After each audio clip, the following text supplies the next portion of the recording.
మస్తాన్ ఎవరండి? మస్తాన్ గురించి కూడా ఆమె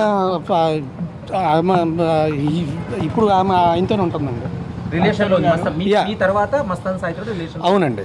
ఇప్పుడు మీ ఫ్లాట్ మల్హోత్రాతో ఏదైతే అఫేర్ ఉంది అని నాకు తెలిసిందో నేను ఆమె ఏంటి అని తెలుసుకోవడం స్టార్ట్ చేశాను. సినిమా ఇండస్ట్రీలో ఇప్పుడు పట్టిన కాంట్రవర్సీలో ఉంటారు భయ్య. మనకి ఎంటర్టైన్మెంట్ ఇస్తూనే ఉంటారు, బట్ అది వాళ్ళ కష్టం కావచ్చు, మనకి ఎంటర్టైన్మెంట్ కావచ్చు. కానీ ఇప్పుడు నేను దేని గురించి మాట్లాడుతున్నా అంటే,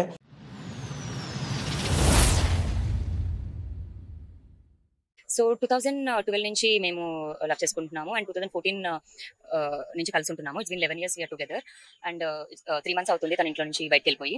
ఏమన్నా అంటే డ్రగ్స్ కేసు అని అన్నాడు, but it's not the drugs case, it's Malvi Malhotra game and she is influencing him a lot. ఇప్పుడు ఆమె వాళ్ళ అన్నయ్య దగ్గర ఆమె దగ్గర ఈవిడ బెదిరించిన మెసేజ్లు అన్నీ ఉన్నాయండి. వాళ్ళు కంప్లైంట్ ఇస్తారండి. అంటే ఏంటి ఈ ఎఫ్ఐఆర్ చూడండి, మస్తాన్ సాయి అన్న అబ్బాయి నన్ను పెళ్లి చేసుకోవాలి అని ఎఫ్ఐఆర్ ఫైల్ చేసింది.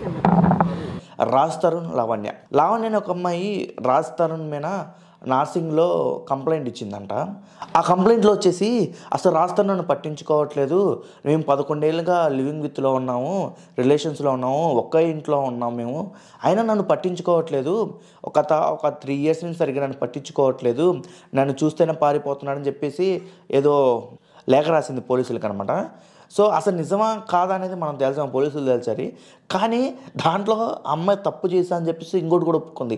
అదేమని, నేను డ్రగ్స్ తీసుకున్నప్పుడు పోలీసులు నన్ను అరెస్ట్ చేసినప్పుడు రాస్తాను నన్ను హెల్ప్ చేయలేదు, నువ్వు డ్రగ్స్ తీసుకోవడమే తప్పు, మళ్ళీ హెల్ప్ చేయలేదు ఏంటి దాంట్లో? నన్ను అదే రోజు ప్రిజన్ కి పంపించడం జరిగింది.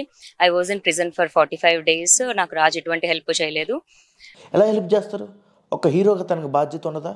తను కనుక ఆ రోజు కనుక హెల్ప్ చేస్తుండే నువ్వు డ్రగ్స్ కేసులో, పోలీసులు కనుక రాస్తాన్ పేరు బయట పెట్టుంటే రాస్తాన్ కెరీర్ ఇప్పుడు ఉందే చిన్న కెరీర్, పాపం ఆ చిన్న కెరీర్ కూడా ఇంత కెరీర్ అయిపోతుంది. ఎలా హెల్ప్ చేస్తారు? అంతేకాదు ఇంకో అభియోగం కూడా చేసింది. అదేంటంటే రాస్తాను తన హీరోయిన్తో, తన సినిమాలో నటిస్తున్న హీరోయిన్తో లివింగ్లో ఉన్నాడని చెప్పేసి. మరి నువ్వు కూడా మస్తాన్తో లివింగ్లో ఉన్నాను రాస్తా అని చెప్పాడు. ఈ లావణ్య అనే అమ్మాయి మీద కూడా రాస్తాను చాలా కంప్లైంట్స్ చేశాడు. ఈ ఎఫ్ఐఆర్ చూడండి, మస్తాన్ సాయి అన్న అబ్బాయి నన్ను పెళ్లి చేసుకోవాలి అని ఎఫ్ఐఆర్ ఫైల్ చేసింది. అండ్ అంతేకాదు 3 నెలలుగా ఇంటికి కూడా రావట్లేదని చెప్తుంది. ఇంటికి దేనికి? రాజ్ తరుణ్ నా ప్రపంచం, నాకు రాజు కావాలి, రాజ్ తరుణ్ స్నేహితురాలు లావణ్య నార్సింగ్ పోలీసులకు ఫిర్యాదు చేసిందనమాట. ఫిర్యాదులో పేర్కొన్న అంశాలు: రాజ్ తరుణ్ 11 ఏళ్ళుగా రిలేషన్లో ఉన్నప్పటికీ మేము కూడా గుడిలో పెళ్లి చేసుకున్నాం. పెళ్లి చేసుకున్నారా లేదా? లేదండి. మీరు గుడిలో పెళ్లి చేసుకున్నారని చెప్తుంది. ఏమండి అదే అంటున్నా, మీతోని నేను పెళ్లి చేసుకున్నానని చెప్తుంది, ఈయనతోని పెళ్లి చేసుకుంటానని చెప్పి మోసం చేశానని చెప్తుంది. తన సినిమాలో ఓ హీరోయిన్తో ఎఫ్ఐఆర్ పెట్టుకొని తర్వాత నన్ను వదిలేశారు. రాజ్ 3 నెలలుగా ఇంటికి రావడం లేదు మరియు నాతో పరిచయం లేకుండా ఉన్నాడు. రాజ్ తరుణ్ అంట ఈ టాపిక్ బయటికి తీసుకొస్తే చంపేస్తానని బెదిరింపు పంపాడంట అమ్మాయికి. నేను గతంలో డ్రగ్స్ కేసులు ఇరుక్కున్న 45 రోజులు జైల్లో ఉన్నాను.